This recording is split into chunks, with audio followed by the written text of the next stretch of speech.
O Evangelho como me foi revelado por Maria Valtorta, capítulo 234. Comentário de 3 episódios sobre a conversão de Maria Madalena. Valtorta descreve a visão do dia 13 de agosto de 1944, no qual Jesus lhe diz: Desde janeiro, desde quando eu te fiz ver a ceia na casa de Simão o leproso, tu e quem te guia desejaste conhecer mais sobre Maria de Magdala e que palavras eu tive para ela. 7 meses depois eu vos descubro estas páginas do passado, para contentar-vos e para dar uma norma àqueles que devem saber inclinar-se sobre estes leprosos e leprosas da alma, e uma palavra que conceda a esses infelizes que se sufocam em seu sepulcro de vícios ao tentarem sair dele. Deus é bom, e Ele é bom para todos. Ele não mede com medidas humanas, não faz diferença entre pecado e pecado mortal. O pecado entristece, seja ele qual for. O arrependimento faz ficar alegre e pronto para perdoar. A resistência à graça o torna inexoravelmente severo, porque a justiça não pode perdoar ao impenitente, que morre assim mesmo com todos os auxílios que tiver recebido, para que se convertesse. Mas nas conversões que falharam, se não a metade, pelo menos 4/10 têm como primeira causa o descuido dos que estão na frente de trabalho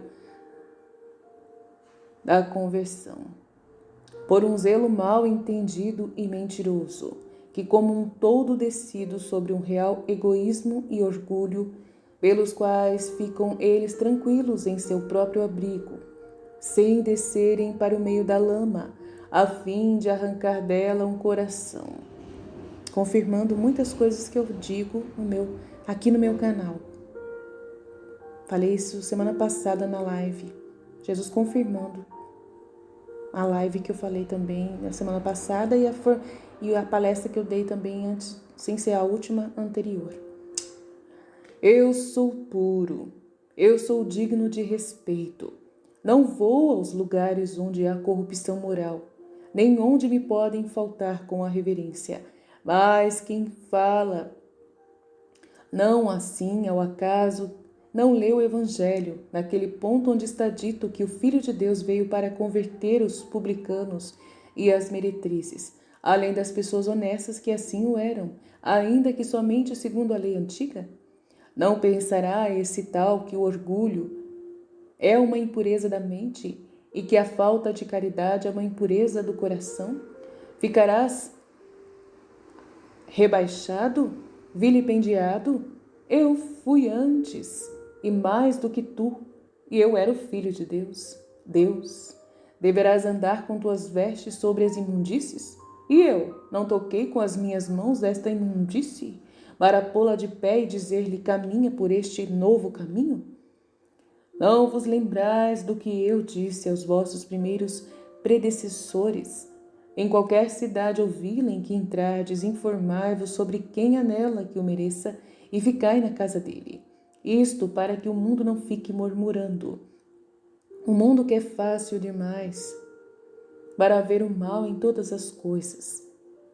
Mas eu acrescentei: ao entrardes nas casas, eu disse: não casa, saudai-as, dizendo: paz a esta casa.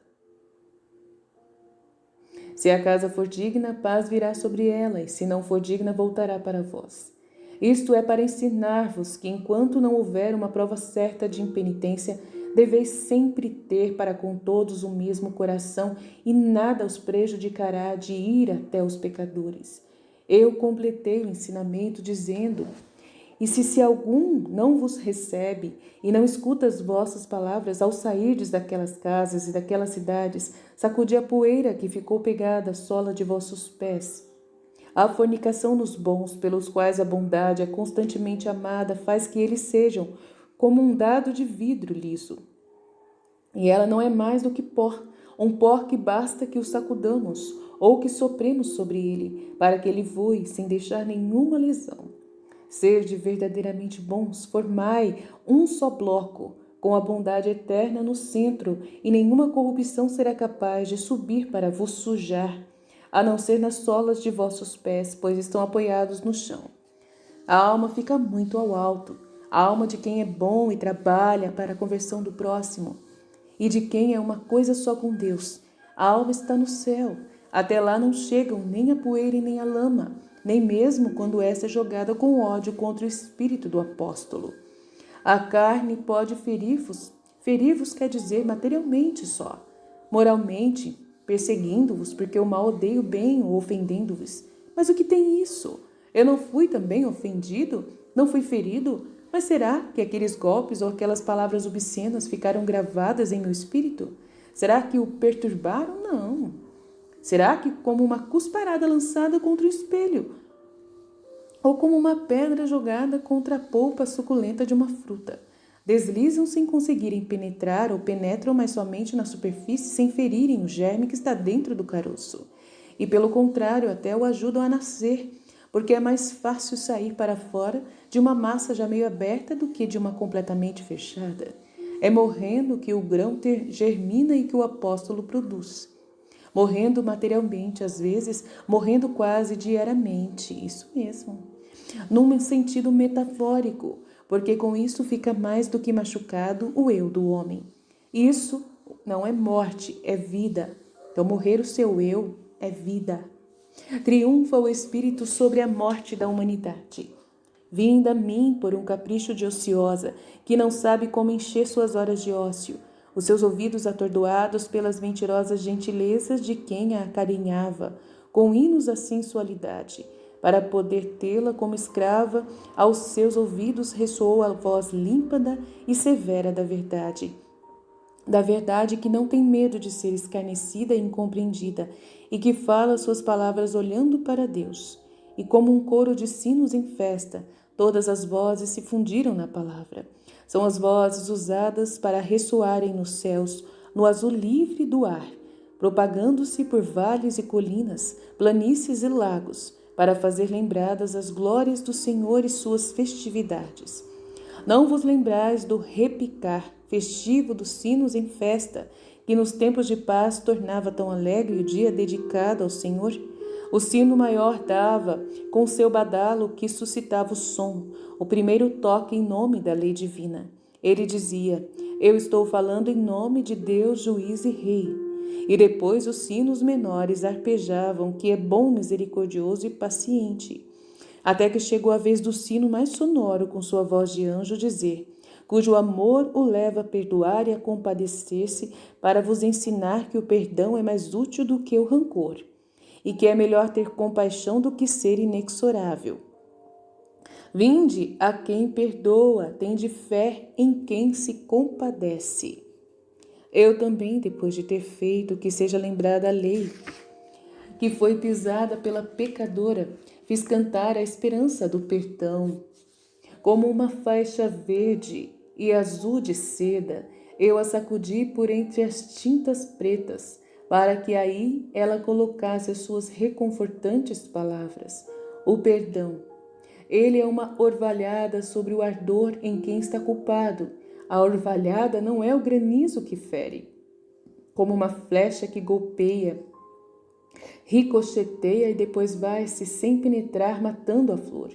O orvalho desce de um modo tão leve que a flor, ainda que seja muito delicada, não o sente pousar sobre suas pétalas de seda, mas depois ela bebe o frescor dele e se restaura. O orvalho vai pousar também junto às raízes, sobre a gleba esturricada, e vai até além. É uma umidade de lágrimas e um pranto das estrelas, amoroso pranto das nutrizes sobre os filhos que têm sede e que descem. Esse mesmo restaurador, junto com um leito gostoso e fecundo.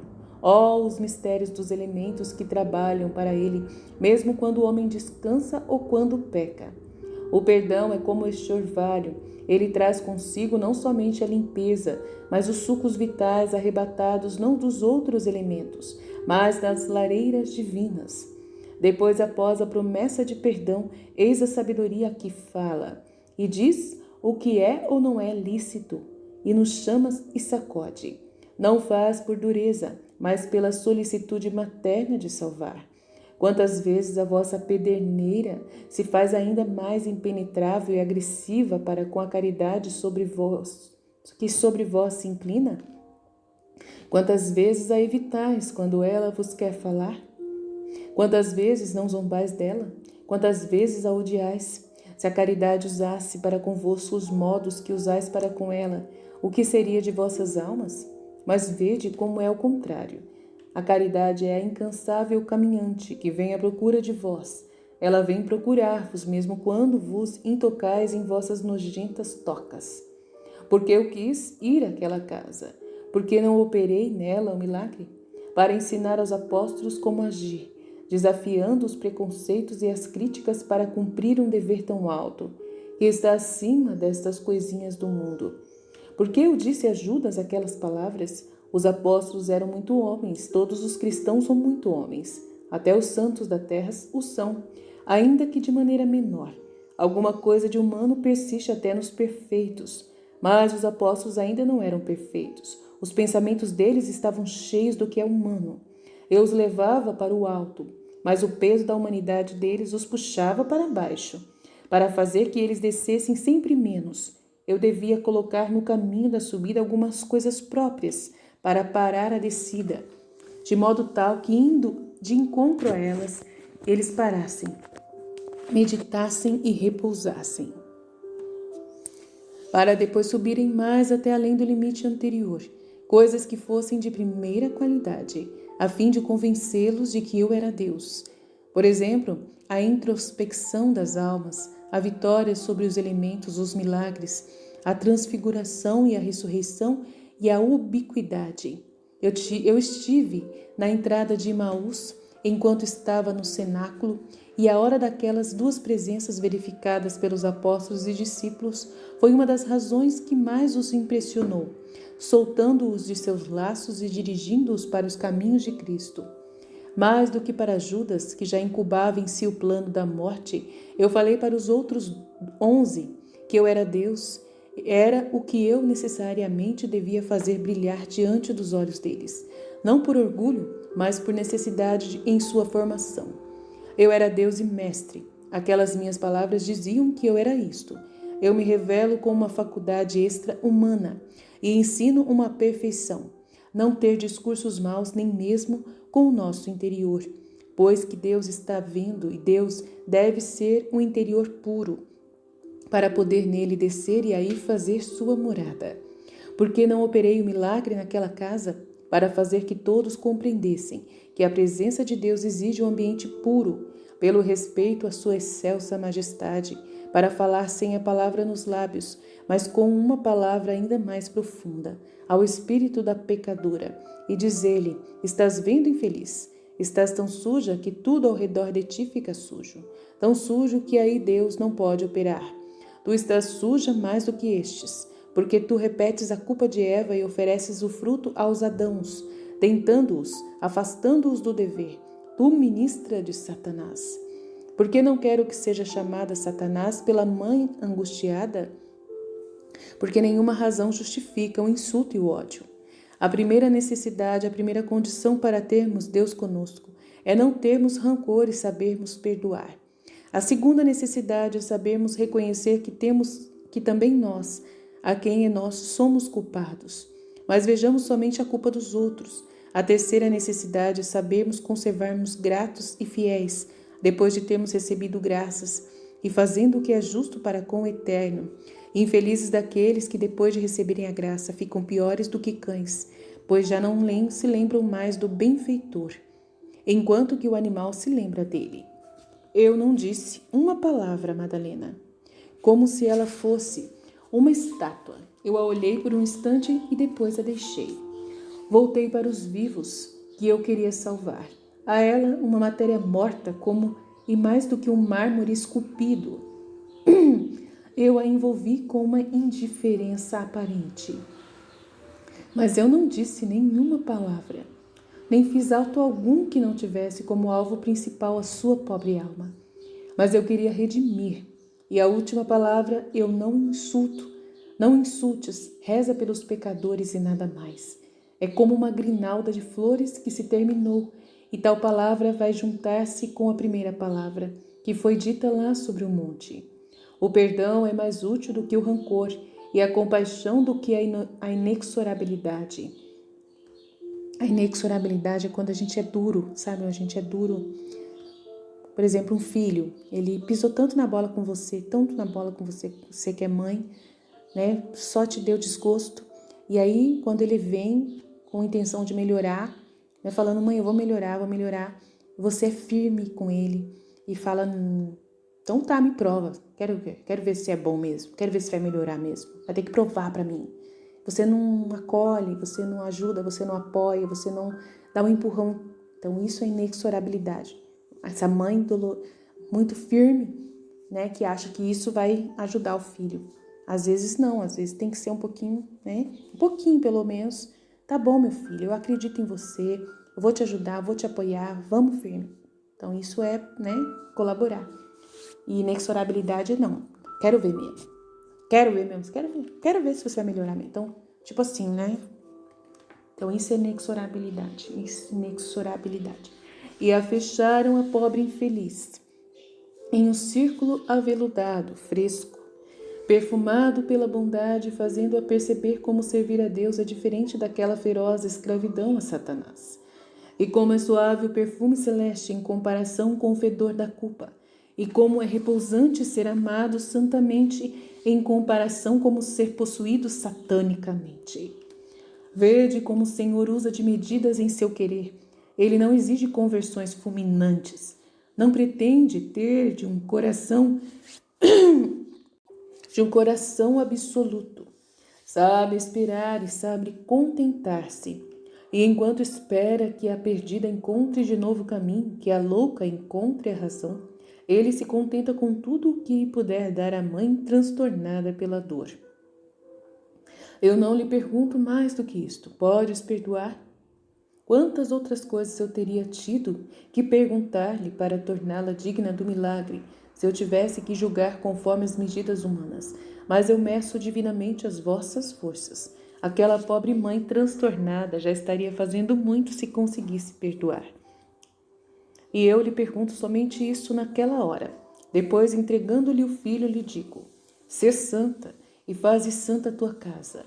Mas, enquanto o espasmo a transtorna, não lhe peço senão perdão para a culpada. Não se pode exigir tudo de quem pouco antes estava no nada das trevas. Aquela mãe viria depois à luz total e com ela a esposa e os meninos. No momento, aos seus olhos cegos de tanto chorar, era preciso que se fizesse chegar o primeiro crepúsculo da luz, o perdão que é a aurora do dia de Deus. Dos presentes, só um.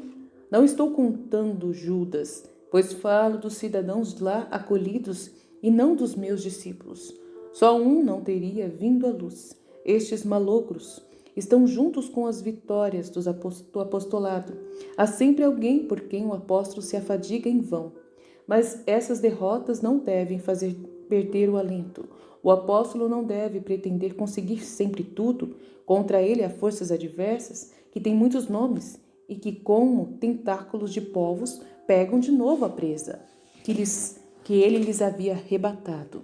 O merecimento do apóstolo tolo permanece igual. Infeliz o apóstolo que diz: eu sei que lá não poderei converter e por isso não vou. Esse é um apóstolo de bem pouco valor. É preciso ir, mesmo que entre 1000 só um se salve. Sua jornada apostólica será frutuosa com aquele homem, como se fossem 1000, porque ele terá feito tudo o que podia, e Deus lhe dá o prêmio por isso. É preciso também pensar que onde o apóstolo não pode conseguir conversões, porque os que precisam da conversão estão por demais seguros pelas garras do demônio, e quando as forças do apóstolo são inferiores ao esforço que dela se requer, nesse caso, Deus pode intervir. E então, quem é mais do que Deus? Outra coisa que o apóstolo deve absolutamente praticar é o amor. O amor manifesto. Não somente o amor secreto que existe no coração dos irmãos. Aquele basta para os bons irmãos. Mas o apóstolo é operário de Deus e não deve limitar-se a rezar, deve agir. Agir com amor, com grande amor. O rigor paralisa o trabalho do apóstolo e o movimento das almas para a luz. Não rigor, mas amor. O amor é a veste de amianto que torna uma pessoa inatacável pelas labaredas das paixões. O amor é saturação de essências preservadoras que impedem que a podridão humano-satânica penetre em nós. Para se conquistar uma alma é preciso saber amá-la. Para se conquistar uma alma é preciso levá-la a amar. Amar o bem, repudiando os seus próprios pobres amores de pecado. Eu queria a alma de Maria, e como para ti, pequeno João, eu não me limitei a falar de minha cátedra de mestre. Eu desci para procurá-la pelos caminhos do pecado. Eu a acompanhei e persegui com o meu amor. Doce perseguição, entrei. Eu, pureza, onde estava ela, impureza. Não tive medo de escândalo, nem para mim, nem para os outros. Escândalo em mim não podia entrar, porque eu era misericórdia. E esta chora sim sobre as culpas, mas não fica escandalizada por elas. Infeliz do pastor que se escandaliza e atrás deste paravento se entrincheira para abandonar uma alma. Não sabeis que as almas estão mais dispostas do que os corpos a ressurgir e que a palavra piedosa e amorosa que diz: minha irmã, levanta-te para o teu bem, opera muitas vezes o milagre. Eu não tinha medo do escândalo dos outros. Diante dos olhos de Deus, o que eu fazia estava justificado. Diante dos olhos dos bons estava compreendido. O olho bom, o olho mau, no qual fermenta a malícia, evaporando-se de um interior corrompido. Não tem valor. Ele acha culpa até em Deus. Verdade. Meu Deus, é verdade. Não vê ninguém perfeito, a não ser ele mesmo. Por isso, eu não o curava. As 3 fases da salvação de uma alma são: ser o mais íntegros quanto for possível. Isso é muito importante, é o que eu falei ontem na live. Para poder falar sem o temor de ficar obrigados ao silêncio. Muito bom isso, que é muito importante. Foi isso que Jesus me ensinou. Falar a toda uma multidão de tal modo que a nossa palavra apostólica dita às turbas que se aglomeram ao redor da barca apostólica, dita às turbas que se aglomeram ao redor da barca mística, vá fazendo círculos como a onda, atingindo sempre pontos mais distantes, até chegar à beira lamacenta, onde estão estendidos aqueles que se estancaram na lama e não se preocupam com o conhecimento da verdade. Este é o primeiro trabalho para romper a crosta da gleba dura e prepará-la para receber a semente. Isto é o mais difícil para quem o faz e para quem o recebe, porque a palavra deve, como um vômer cortante, ferir para abrir. E na verdade eu vos digo que o coração do apóstolo bom se fere e derrama seu sangue, pela dor de ter que ferir para abrir. Mas também esta dor é fecunda. Com o sangue e o pranto do apóstolo torna-se fértil a gleba inculta. Segunda qualidade, operar também aqui, naquele lugar em que alguém menos compenetrado de sua missão dela teria fugido. Sacrificar-se no esforço de arrancar a cisânia, a tiririca e os espinheiros para pôr a nu o terreno arado, a fim de fazer brilhar sobre eles como o sol, o poder de Deus e sua bondade, e ao mesmo tempo trabalhando como juiz e como médico, ser severo sem deixar de ser compassivo, saber parar numa pausa de espera para dar tempo às almas de superar a crise, meditar e decidir. Terceiro ponto. Não só com a alma que no silêncio se arrependeu, chorando e pensando nos seus erros, ousa vir timidamente, temerosa de ser expulsa até chegar ao apóstolo. Que o apóstolo tem um coração maior do que o mar, um coração mais doce do que um coração de mãe, mais enamorado que um coração de esposo, e o abra todo, para fazer que fluam dele ondas de ternura. Se tivesses Deus em vós, Deus que é caridade, encontraríeis facilmente as palavras de caridade a serem ditas às almas.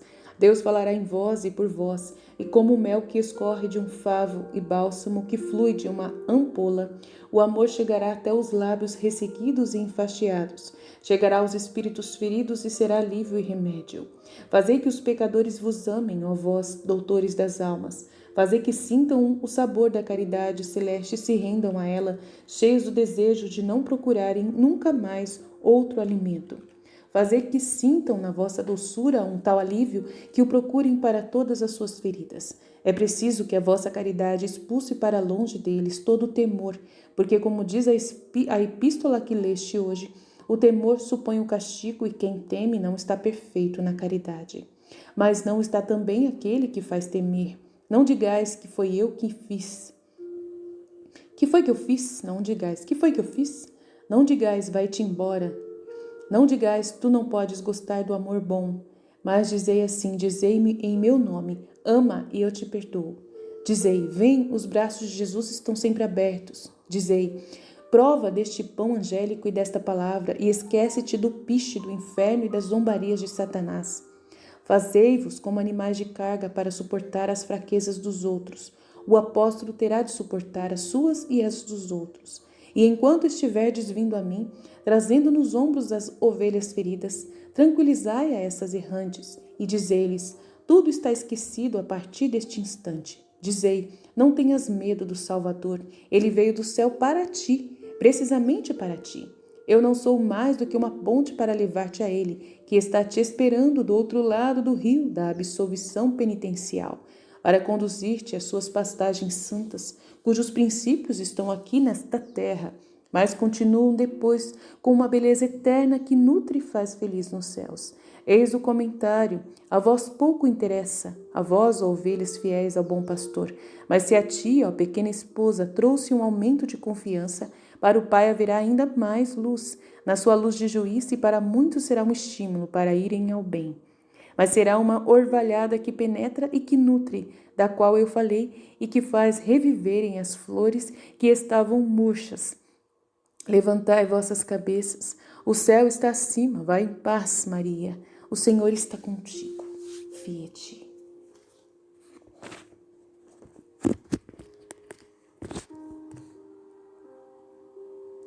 Então, as 3 fases da salvação de uma alma são: primeiro, ser o mais íntegro possível, transparente, né? Transparente, aquela pessoa correta, reta de intenção, firme, né? Que fala para todos, né? Que se abre a todos. Segundo, operar também naquele lugar em que ninguém quer ir. Ir no lugar onde ninguém quer ir. Onde o lugar é mais sujo, você pode ir que não tem perigo de se sujar. É o que Jesus disse. Terceiro, não só com a alma que no silêncio se arrependeu, chorando e pensando nos seus erros. Ousa vir timidamente, temerosa de ser expulsa até chegar ao apóstolo. Que o apóstolo tem um coração que vai até a alma, que vai cuidar, né? Então, falar às almas desse amor de Deus, insistir com a alma, né? Não parar de ir até a alma, sempre estar indo até ela, falando do amor de Deus, não parar. Então, são 3 pontos muito importantes que a pessoa tem que fazer. Primeiro, ser muito íntegro e honesto e falar a todo, para que todos alcancem o máximo possível, né? Não diminuir o seu trabalho, fazer com que esse trabalho chegue a todos os cantos, né? Com uma integridade. E a segunda é operar onde ninguém vai, né? Ir no lugar onde ninguém vai, não fugir das almas que estão mais precisando, né? Não ter medo das almas mais necessitadas. E terceiro ponto, não só com aquela alma que deixar ela no silêncio, né? Deixar ela no silêncio, que se arrependeu, mas ir a todas aquelas e as outras também, né? Que ele está falando aqui. Atender, né, a ir atrás do pecador, fazer que os pecadores vos amem. Os pecadores vos amem. Então, insistir, não ir só com aquela alma boazinha, é isso que ele está falando no terceiro ponto, mas fazer que os pecadores vos amem e sintam na vossa doçura um alívio. Então, ir aos poucos e ser persistente com a pessoa que é difícil de se converter, com aquela pessoa difícil de se converter. Então, é isso. Eu vou tirar foto desse capítulo e vou postar nos grupos para vocês. Jesus, eu confio em vós. Fiat, fiat, fiat.